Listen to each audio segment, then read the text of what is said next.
A small country has fewer people. Though there are machines that can work 10 to 100 times faster than man, they are not needed. The people take death seriously and do not travel far. Though they have boats and carriages, no one uses them. Though they have armor and weapons, no one displays them.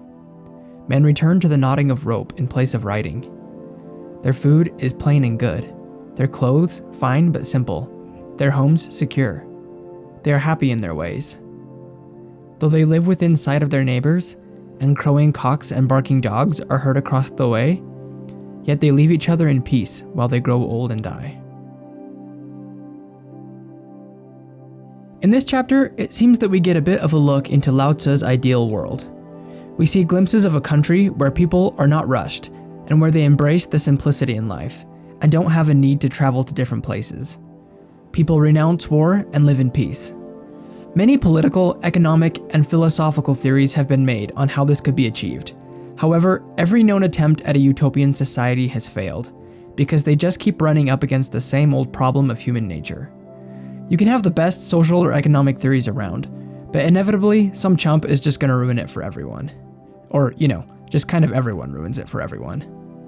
All that aside though, this doesn't mean that there aren't things that we can do to introduce more peace, simplicity, and self-sufficiency into our lives.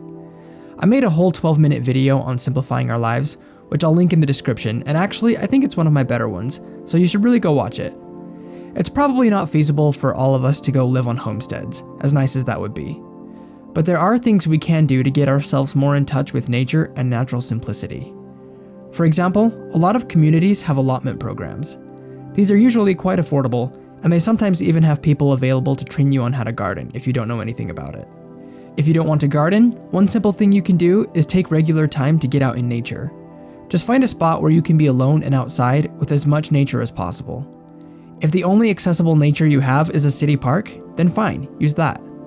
We spend so much time being overstimulated by our endless consumption of media and noise. Our brains really aren't designed for this.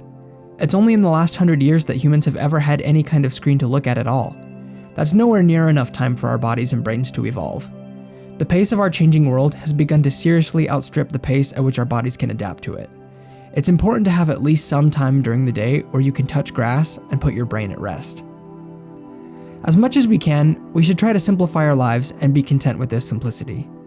We run our lives at a breakneck pace and then try and plan vacations in order to wind back down. But what if we just tried to cultivate lives that we didn't feel like we needed vacations from? What if we could just simplify our lives to the point that they weren't so exhausting? This will probably look different for different people, but just try and consider if there are things in your life that you could offboard to make it a little less hectic. In life, there are good things, better things, and best things.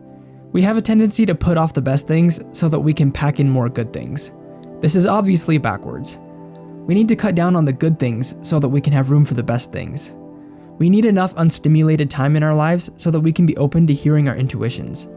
Intuition will help us to know what things in our lives are most important. Thank you for watching. Come and join the Discord if you want to discuss the chapter more in depth, and I will see you all tomorrow for the final chapter of the Tao Te Ching. Peace and blessings.